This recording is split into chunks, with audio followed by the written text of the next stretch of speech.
Paramahamsa Sri Nithyananda, or Swamiji, is a revolutionary spiritual master of our millennium. He walks on a mission to heal the world through the powers of meditation.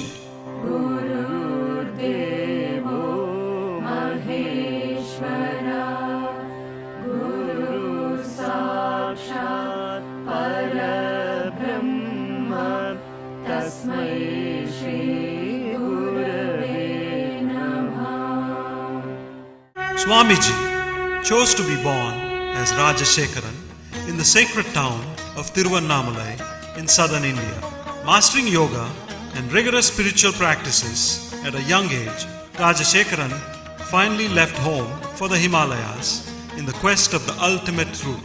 This quest led his feet to the holiest of pilgrimage spots and to great spiritual masters in India and Tibet. After years of wandering, study, and intense penance, the boy Rajashekaran experienced the ultimate flowering of consciousness on January 1st, 2000.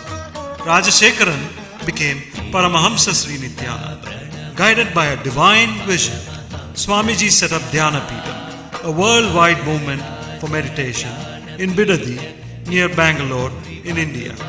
At the ashram, seekers aged between 8 and 80 live and learn in the Master's presence.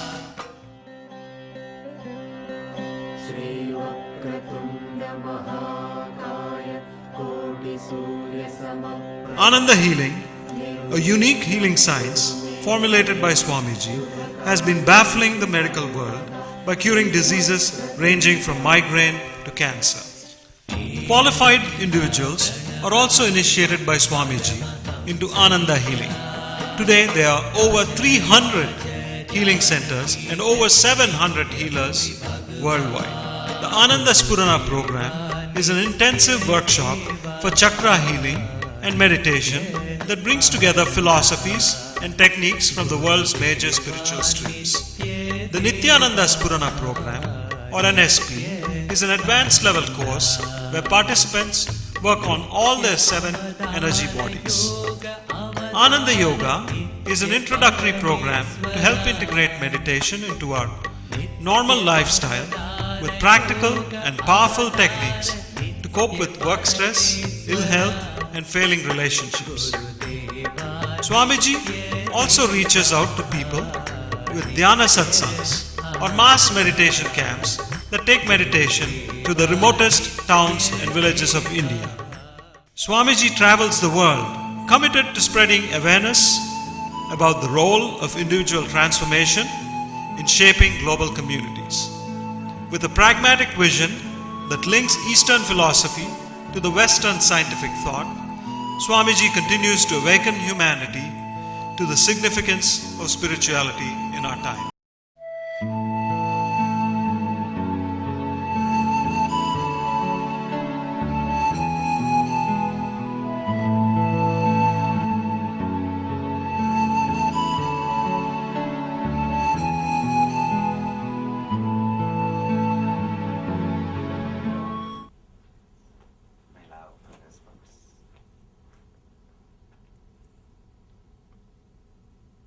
My best discourses are given always when the group is small.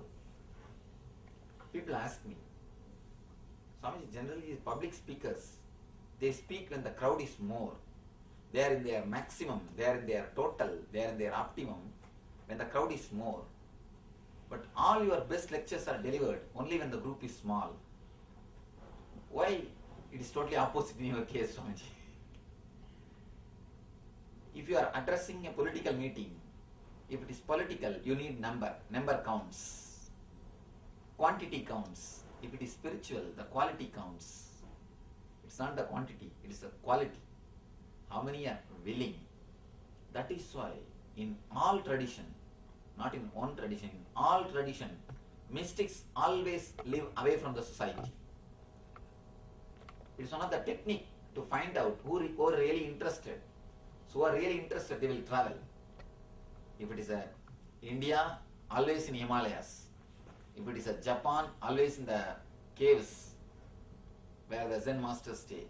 Anywhere, they just live far away from the society just to see how many are really interested. How many are really interested. The quality, that only really inspires the masters. Whenever it is political, you need quantity. Whenever it is spiritual, you need quality. The number never counts. The intensity, that really counts. The subject is lifestyle is not life. The same introduction what I gave. Lifestyle is all about the quantity of things which you have. Life is all about the quality of your consciousness. Lifestyle is related to the way in which you live, the way in which you talk, the way in which you dress, the way in which you behave, the way in which you earn your money, the way in which you spend. All the things of the world is related to lifestyle. But life is something more deeper than the lifestyle. We are so much engrossed, or we are so much into our lifestyle, working just for our outwardly needs, we forget we have life. Almost the whole life we measure just by the bank balance. Now, especially in the modern world, if you give money, any service you get, any service just equated to money. No, there is nothing in the world which you can't get by money. So almost your whole life is reduced to money. The whole life is weighed based on the money. People feel the whole being is nothing but your lifestyle. Many people come and tell me, Swamiji, I have achieved everything in the life. Whatever can be achieved in the life, I have achieved. But I don't feel fulfilled. What is happening, Swamiji? What is missing? Then I tell them, no, you achieved only whatever can be achieved in the lifestyle, not in the life. You achieved the lifestyle, not the life itself. Life is not lifestyle. Lifestyle is not life. For lifestyle, just the outwardly things are enough. But to live a life, you need to have more awareness. You need to have more consciousness. Life is something related to your quality of consciousness. Universities, schools, colleges, everywhere you are continuously taught how to create a better lifestyle, how to achieve better lifestyle, but nowhere you learn how to achieve a better life, how to live a better life. The quality of your consciousness is never helped. The quality of your being is never supported by any of this so-called education. There starts the whole trouble. Our whole energy is drained and spent. It is the whole time, energy, or the mind, whatever you have, is spent, is directed towards the lifestyle.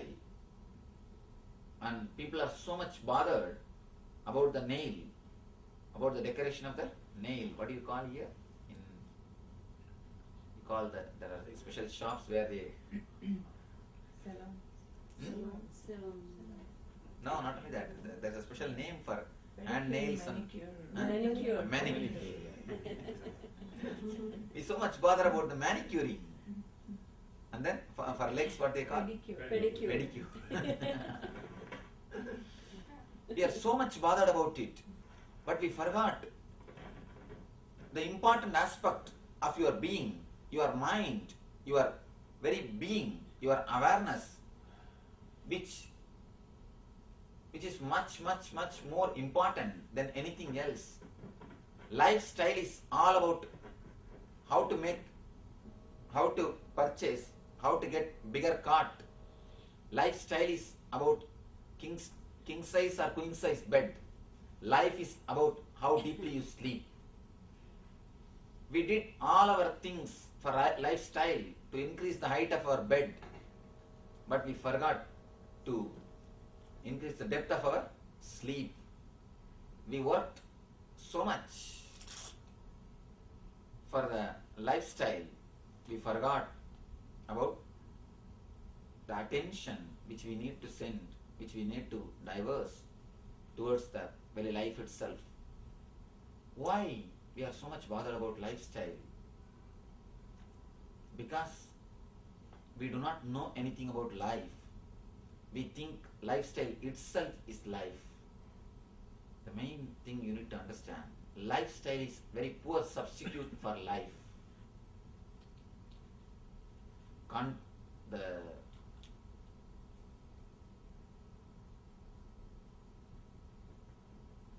life, when I say the word lifestyle, not only I mean the worldly life or so-called ordinary life, even in the spiritual life, there are many kinds of lifestyle. The worldly life, or the spiritual life, or the yogic life, there are many kinds of lifestyle. Whenever you divert your energy so much for lifestyle, you forget the core of life. Not only the people who live in the regular society, civilians, even the so-called spiritual people, many people I have seen who concentrate so much for the lifestyle.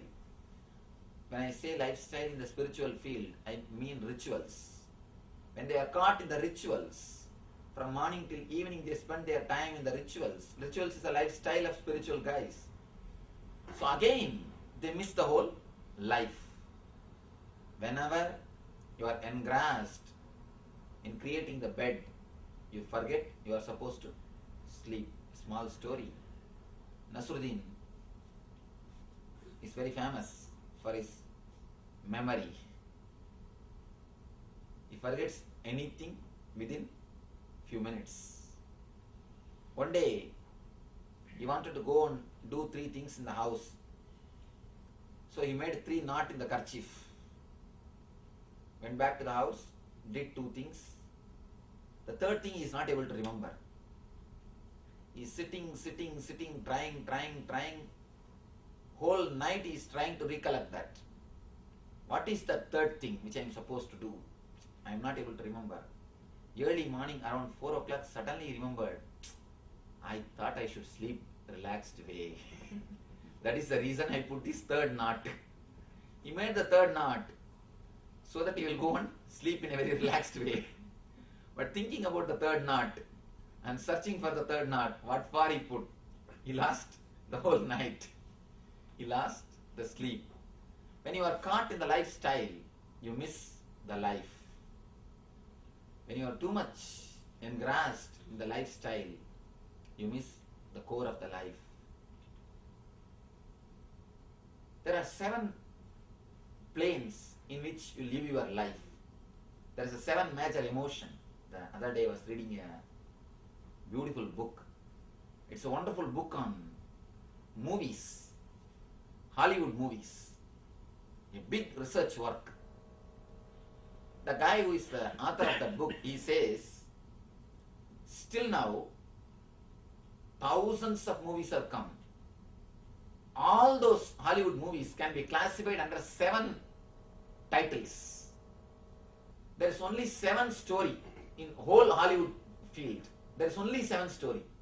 Not more than 7 stories. Only 7 stories Any movie you can classify under that 7 story. No more stories.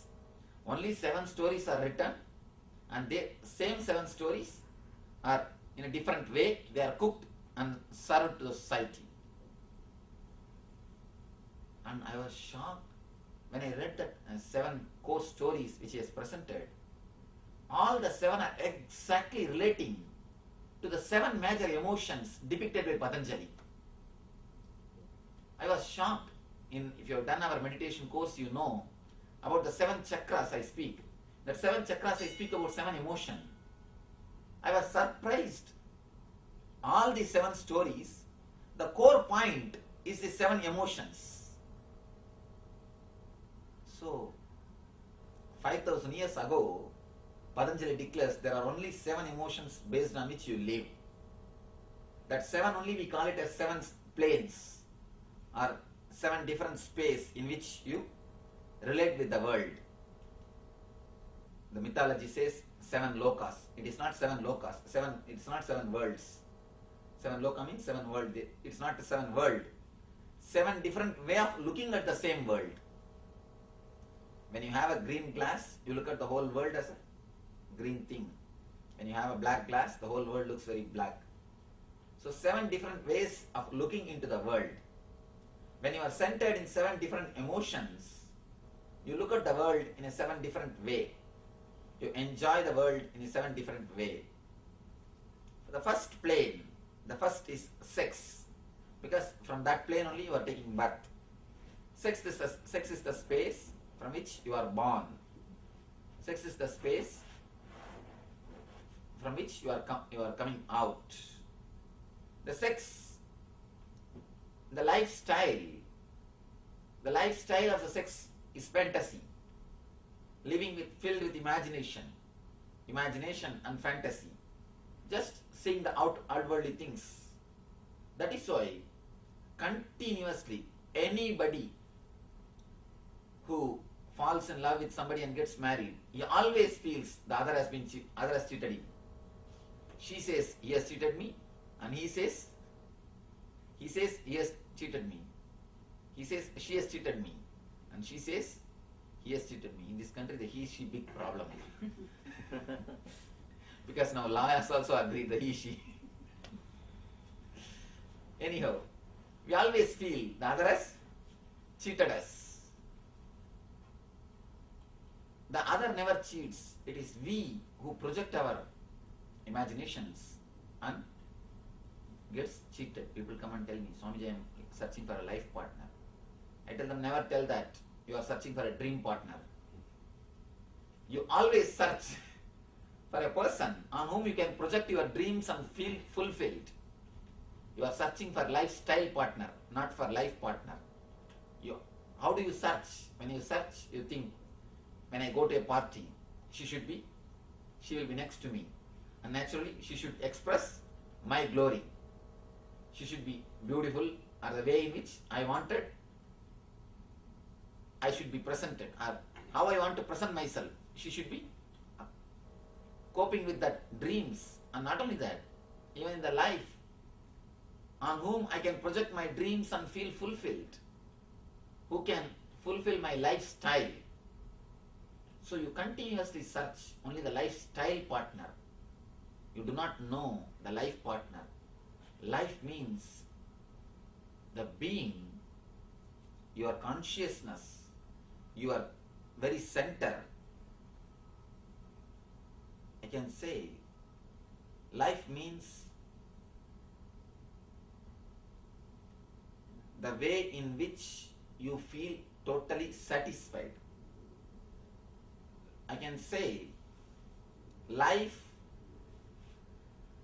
is an energy, life is an expression, life is a solid experience of your inner consciousness, and on which not only the activity, living in which way you feel totally satisfied. That is what I call it life, which gives you a deep satisfaction. I think I'll be able to explain what is life by this small story. which happened in Einstein's life. The deathbed, Einstein was questioned by the junior scientists. Sir, if you get one more birth, because in the last phase of his life he started believing there is many births. Even though he's a Jew, he started believing. Not only he started believing, he started declaring in a public way, I know there are many births. And in the last phase of his life he became more like a mystic than a scientist. All his words, he started speaking in the language of mystics. One of these junior scientists is asking, if you will get one more birth, if God gives you one more birth, what way you want to live? He says, better I will become a plumber than a scientist. Juniors were shocked. Then they asked him, what happened? Why you didn't enjoy the life of being a scientist? He says, I have achieved the lifestyle. I have got whatever I wanted to have. Technically I have achieved everything. The money, name and fame, status, the respect, everything. But I feel I missed my life. At a young age, I always wanted to be a plumber. And somehow, I was not able to adjust with my boss. So I escaped from his place and started my education, and I came the scientist community, and by running, I have come to the top. Now standing in the top, I feel like a fool. What have I done? What has happened? What has been achieved? He says a beautiful statement in a beautiful way. The greatest truth of this century is discovered by me, but my life has become a lie. My life has become a lie. If he has lived as a plumber, nobody might have noticed him. He may not have achieved the lifestyle, but I tell you, you would have achieved the deep core of life itself.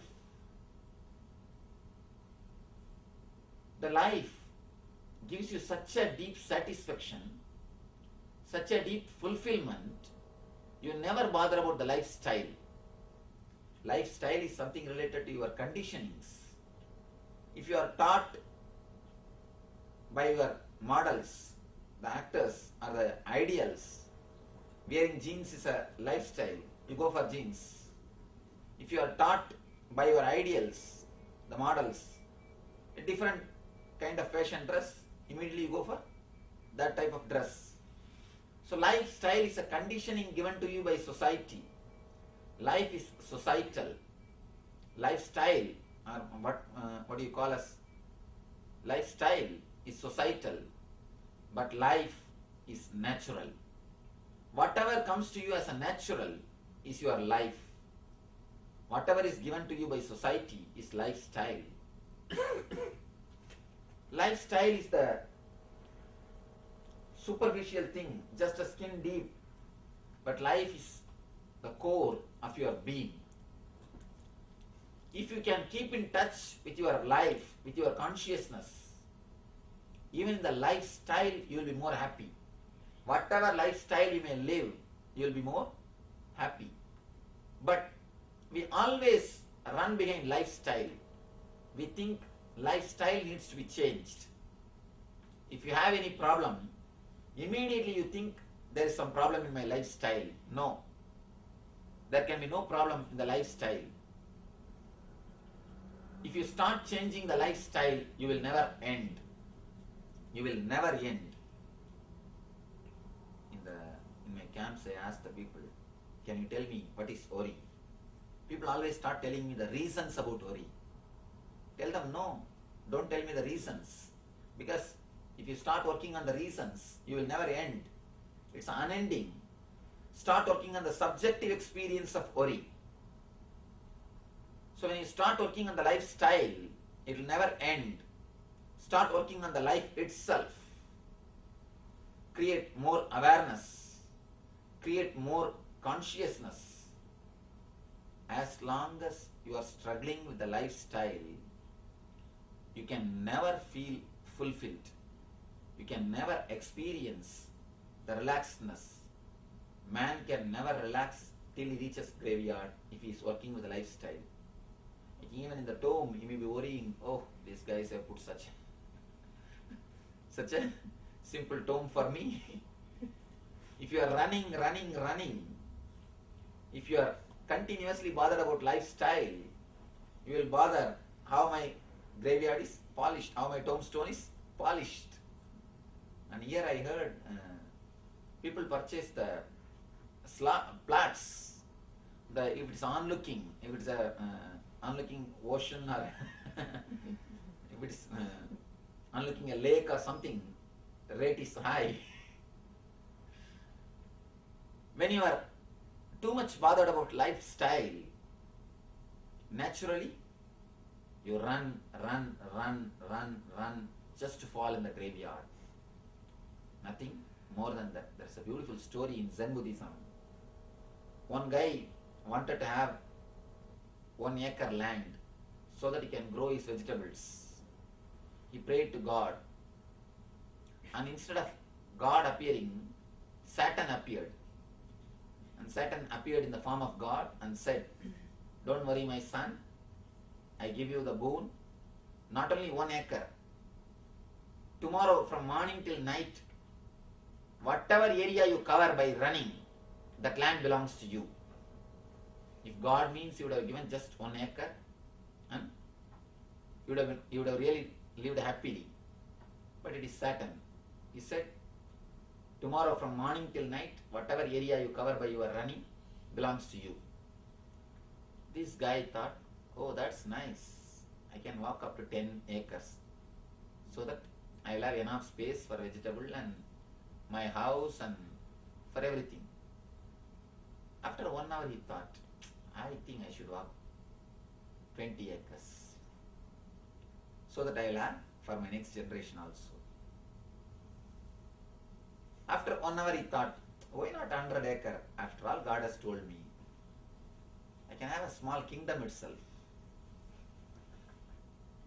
Next day morning he decided, let me not calculate, let us do as much as possible, let me run as long as possible.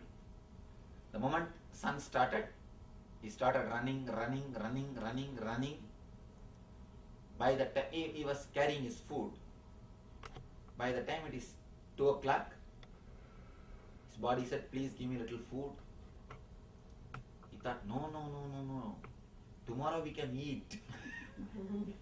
Today, let me run. Today if I run a little more time, tomorrow we can eat. So food is afterwards, let me run. Again he started running.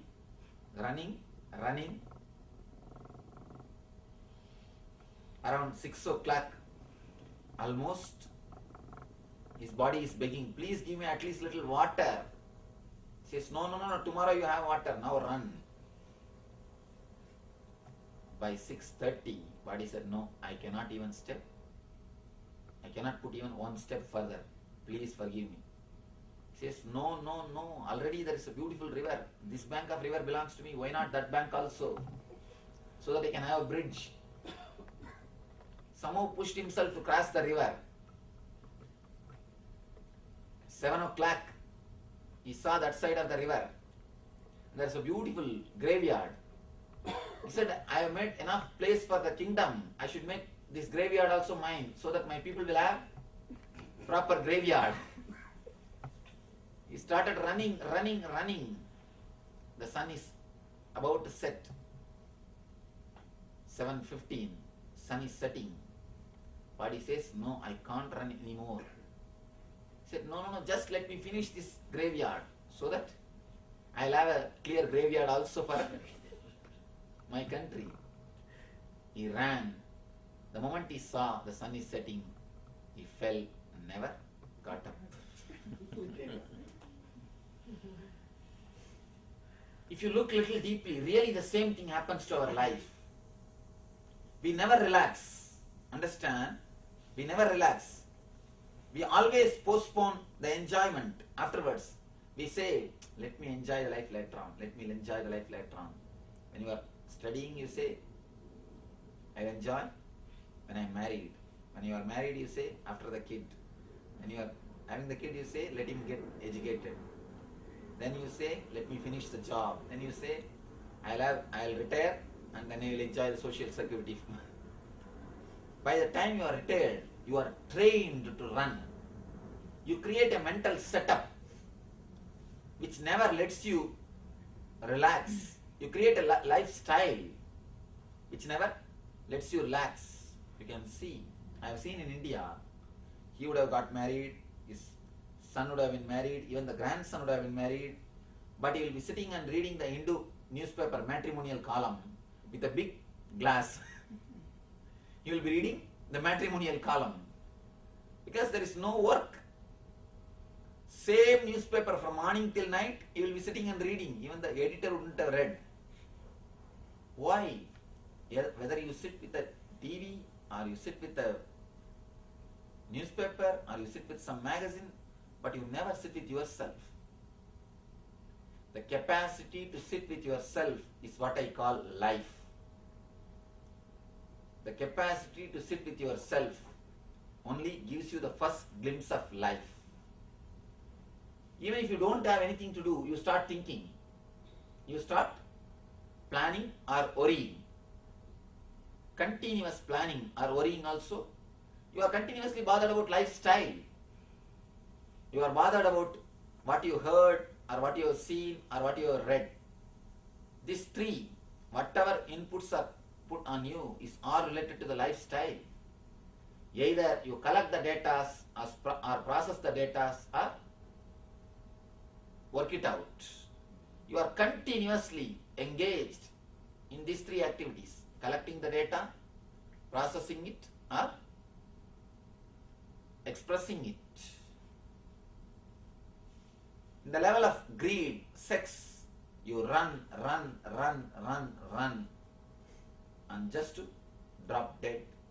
You never experience the life. If you really experience the life, you will never have the fear of death. Because life and death are not two things. It is both sides of a same coin. So if you really experience the life, you will never bother about death. If you experience life, you will understand death is not the end of the life, it is climax of the life. Climax is not end. It's the peak of your life.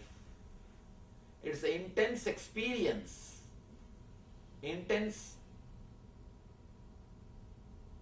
energy which is undergoing the transformation.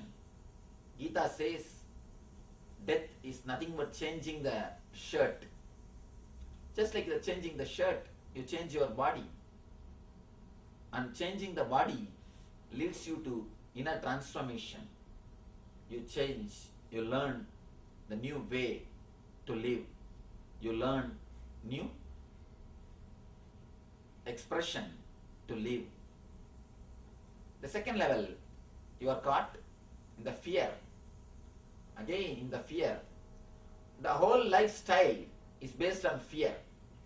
Our whole lifestyle, you can see, based on fear. Continuously, you are afraid of something or other. Even when you are enjoying something, you are afraid that you may lose that enjoyment. If you are not enjoying, please welcome.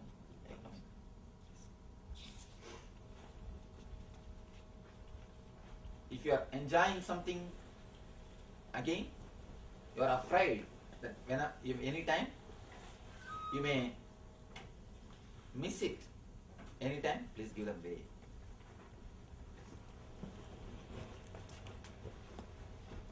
Anytime you may lose it.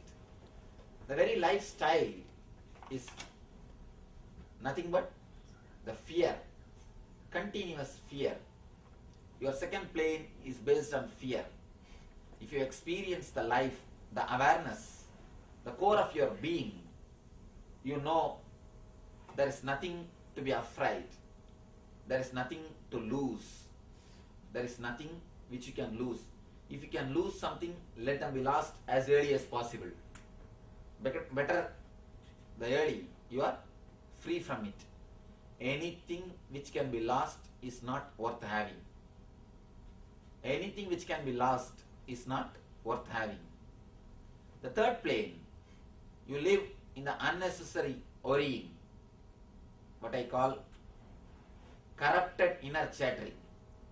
If your inner chattering is corrupted, inner chattering means your inner thinking.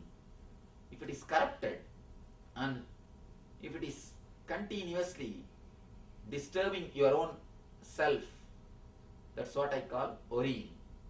All your worrying is about the lifestyle. About your lifestyle. When you are centered on the lifestyle, you continuously worry about something or other. Either about car, if you have car, you worry about the spare parts. If you don't have, you worry about having car. If you have car and the spare parts, you bother about something else. Something or other comes up. If you don't get anything also, you try to get something. As long as you are centered on the lifestyle, you continue to corrupt your inner chattering. Your inner chattering is continuously disturbed. Next, attention from others. Attention need. That's the next plane. Now your problems become little more subtle. They become more emotional.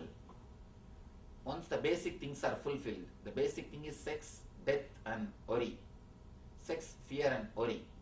Then you come to the attention need. Others' attention. As long as you are a lifestyle based person, you continuously ask for others' attention. You feel you are happy or you are expanded if so many people give attention to yourself. That is why do people die to become celebrities? To become a celebrity, people do all sorts of things. All sorts of things. Why? Because being a celebrity gives you a boost. You feel you are somebody much bigger. You feel you are more than life size. You feel you are more important. Otherwise, you do not know the problems of being a celebrity.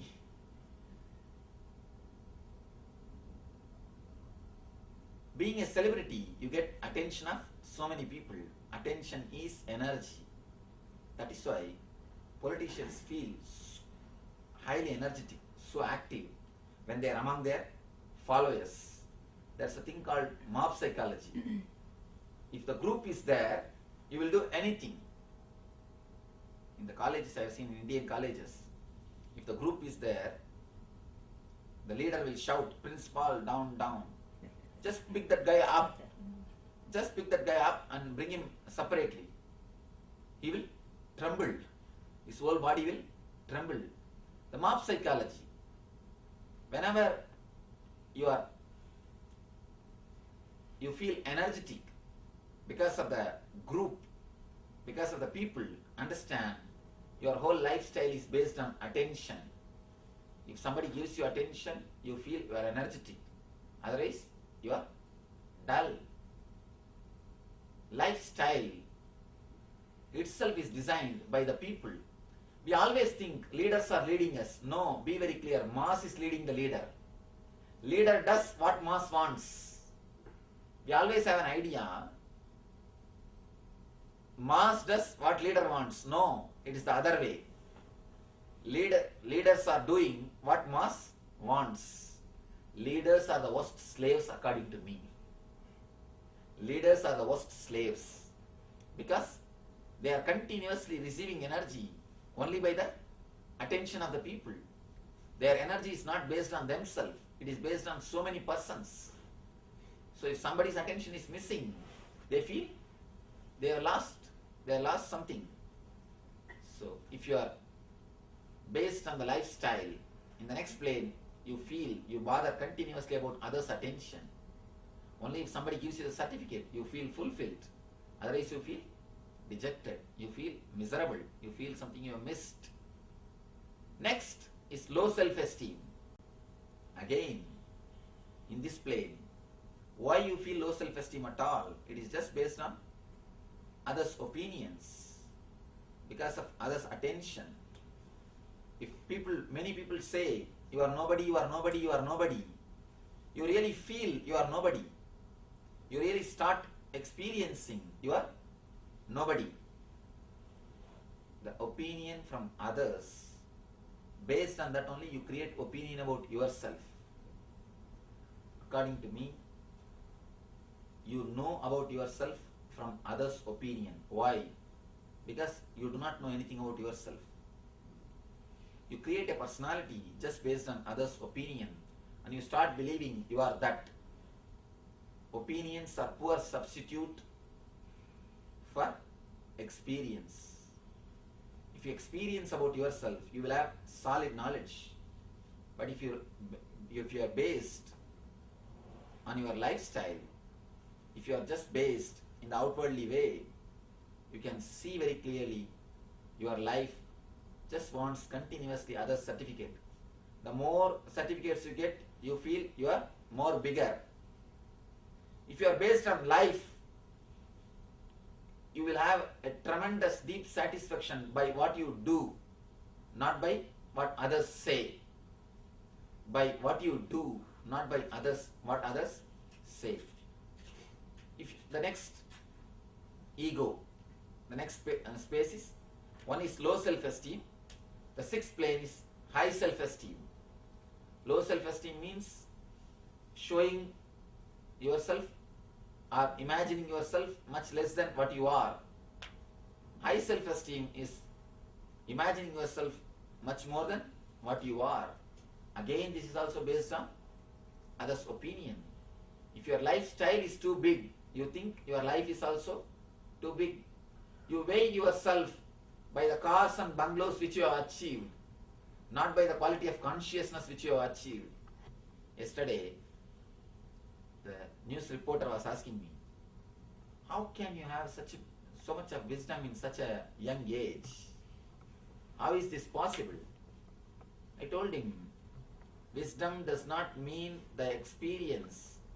Wisdom does not mean the incidents which happened in your life.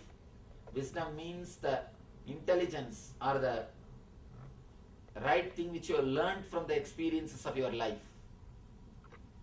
It is not just the number of incidents. It is the number of things which you have learned from the incidents. So if you are aware, if your eyes are open, even you don't have to undergo all the experiences.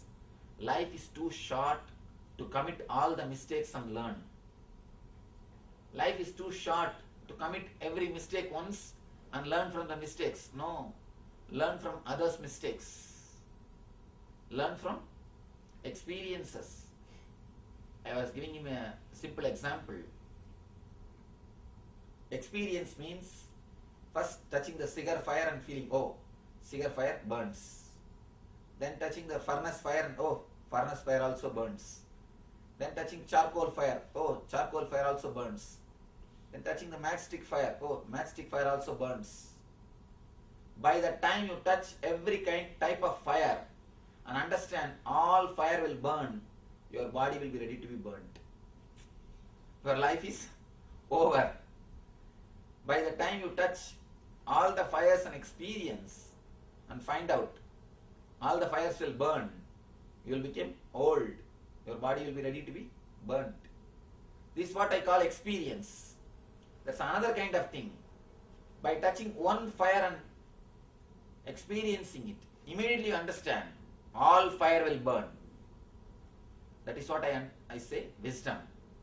Experience is totally different from wisdom. Experience is based on lifestyle. Wisdom is based on life. When you have the sharp awareness, when you have a total intelligence, when you have the consciousness of being, every incident reveals its truth in front of you. You are more aware of what is happening inside your being and outside your being. You are more aware what do you want. to fulfill your life and fulfill your lifestyle. There are many people who run to fulfill their ego. Run, run, run. The moment they achieve, suddenly they feel they are looking like fools. Because when they started, just the other day one lady was telling me, Swamiji, 8 years ago I came to the States. When I came, I was having an agenda, a plan, what all I want to achieve. I thought I will take 20 years to achieve. But by God's grace, fortunately or unfortunately, I have achieved the whole thing. Technically, I have ticked everything. I have achieved in 8 years itself. But suddenly now I feel a deep void in me. I achieved what I want to achieve, but I have not achieved what for I want to achieve. What for is the joy and bliss that I have not achieved. Swamiji, tell me what is missing.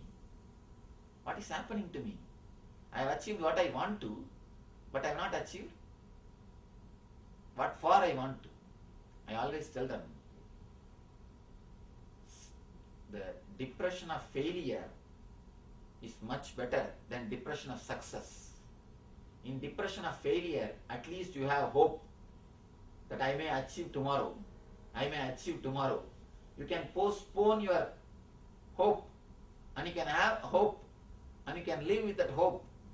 But depression of success proves and makes you utterly understand the truth, which leads you to the straight truth.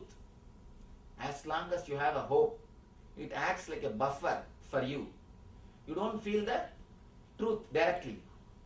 But the hope, when the moment the hope is removed, the moment you start facing the reality, the moment you start experiencing the truth without the buffer, truth hurts. It is too much. You are left you are left in a deep depression. You have nothing else to achieve. You have nowhere to go. A deep hopelessness descends on you. The deep hopelessness. And from this point, 3 roads are available to you. This is the point from where you can take in this some one of these 3 roads.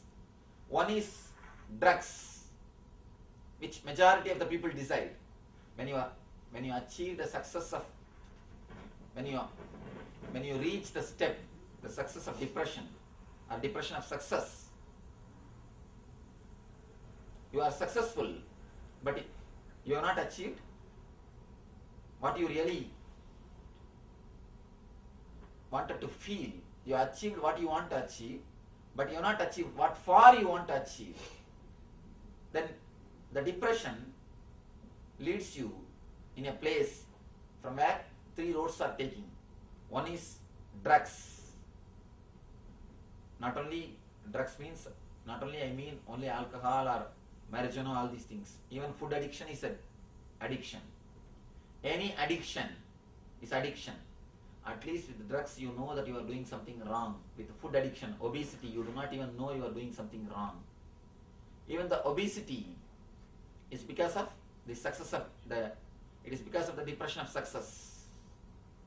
The countries who achieved the depression of success, all the countries are obese.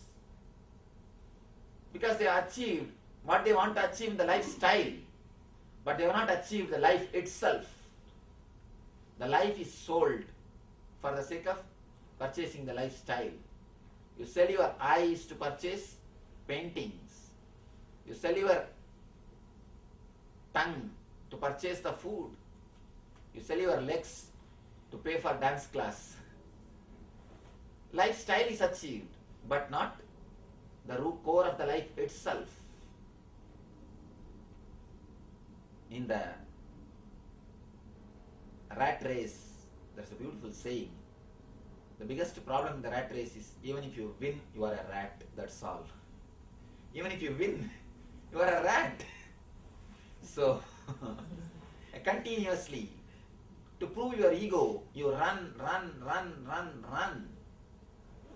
And finally, you feel like a fool. I have seen the people who continuously run. See, when you start to achieve something, you run. The moment you finished it, you suddenly feel the desire has disappeared. And I have seen many people coming and telling me, when I wanted to get a car, I thought the moment I get my car, my life will be heaven, Swamiji. Nothing else is necessary. But now I feel nothing much has changed. Nothing is happening. The moment you achieve, you understand, the whole thing is just your own imagination, your own feeling, your own thing. And the moment you achieve the one more thing, you realize you have paid too much for your desire. There was no such a deep desire, but you wasted so much of your time and energy in fulfilling that one desire. So the moment you run behind the lifestyle, one more thing, as long as you are running behind the lifestyle, you are continuously, you will be under the pressure, under the stress, under the torture. You will be jumping from here to there or there to here, continuously this way, that way, this way, that way, this way, that way. No time to rest and enjoy, rest and live. Ultimately, a deep discontentment. That's the ultimate result of life. A deep discontentment. That is the seventh plane, the seventh emotion. If you are based on the lifestyle, you know, deep discontentment is the result which will come to you in the end. There's a beautiful story of a king called Yayadi in Mahabharata. This guy said to be a man of greed, had all sorts of pleasure and enjoyed it for 100 years. When the death came, he is not ready to die. He says, no, please give me just only 100 more years. Death said, no, you already lived 100 years. Yeah, he said, please do something. Death said, all right, if any of your sons are ready to give their life, then I will extend your time. One son said, all right, I will give my life. He gave and he was extended 100 years more. Again after that 100 years, the end of these 100 years, death came and this guy said, no, I do not know how these 100 years passed, please don't come so quickly. Death said, what is this? All right, one more extension, after all you are a big king. Again the third time, Death said, no, this time no extension is possible. But somehow he went and got the recommendation of some god, and the recommendation worked out, that death allowed, all right. So the same way it continued for 10 times. 10 times, 100 years. And after the 10th time, Yama says a beautiful word to the Adi, that king. You are pouring ghee to put the fire off. You are pouring ghee to put the fire off. Can you ever achieve that?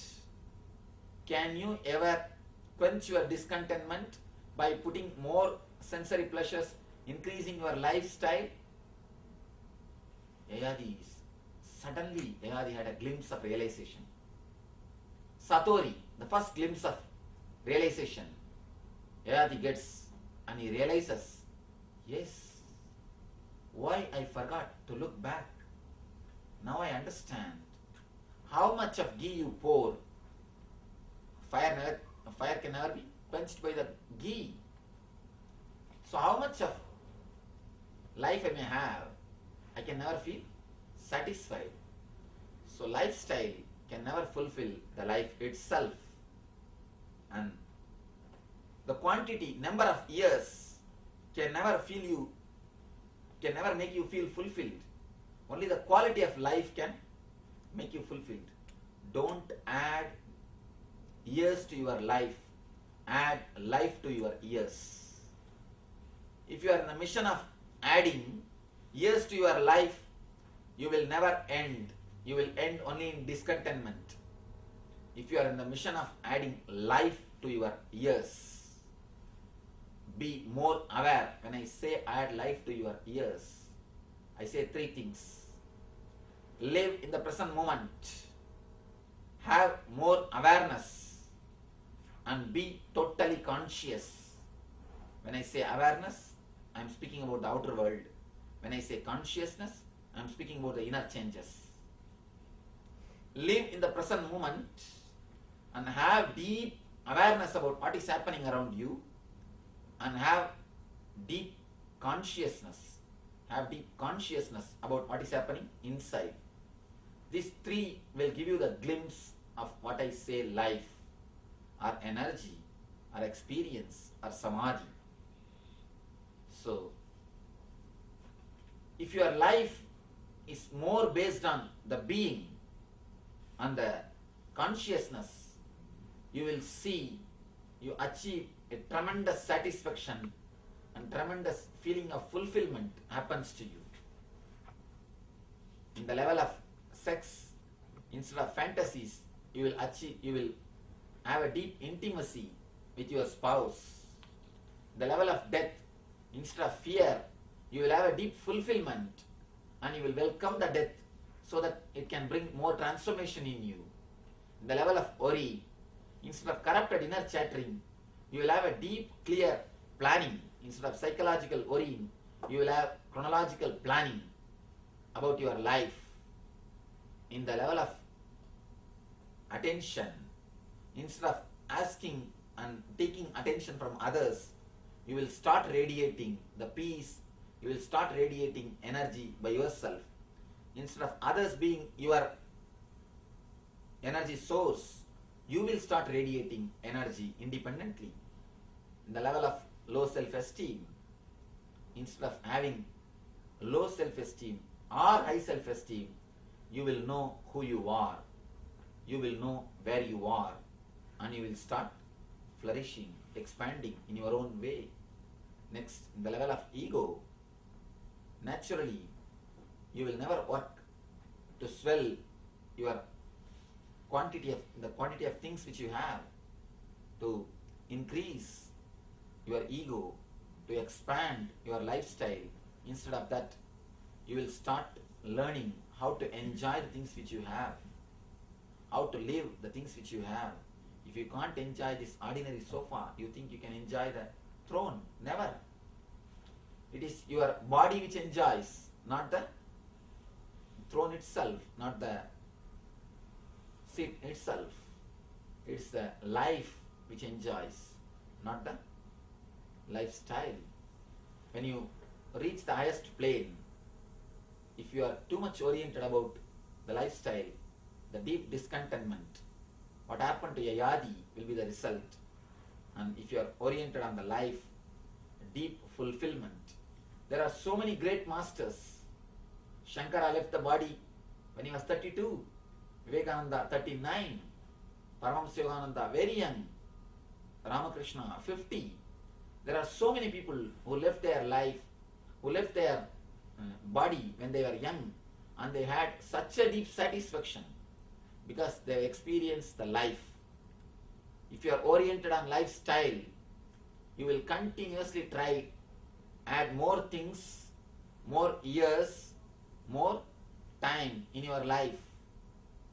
If you are oriented on your life itself, naturally you will see you are totally expressing the energy and bliss. You are radiating the new consciousness. Of course, unless you experience it, it's very difficult to convince. Unless you have the glimpse of consciousness, it is very difficult to understand. For outer things, you have a solid proof, logic, facts and figures. For the science, you have a clear facts and figures. But for the inner world, the problem is the experience is the only proof. It is something beyond logic. But all great things start beyond logic. Somebody asked me, Swamiji, why don't you give some solid proof for God, the existence of God? I told him, the moment God is proved, the logic will become more bigger, the logic will become greater than God himself. God is great because he is never proved by logic. If he is proved by logic, then logic will become great. God will become only secondary. So, the very existence of the God is great because he can never be proved by the logic. He is something beyond, far, far, far away from the logic. The same way, life is never logical, it is paradoxical. It is something beyond logic. When you try to work based on the logic, you miss the very life itself. Let you go through these great ideas. Let these great ideas sink in your being. Let this awareness and consciousness flower in yourself. Let you experience the life, eternal bliss, Nithyananda. Thank you.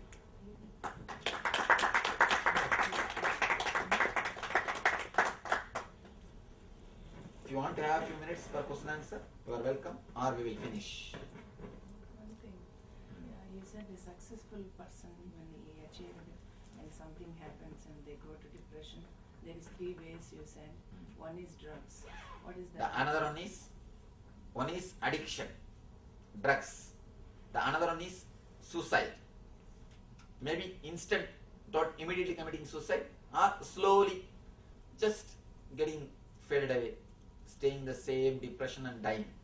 The third one, very few intelligent guys, they decide meditation, going into the depression to see the end of it, to analyze it, to come out of it, the ultimate solution.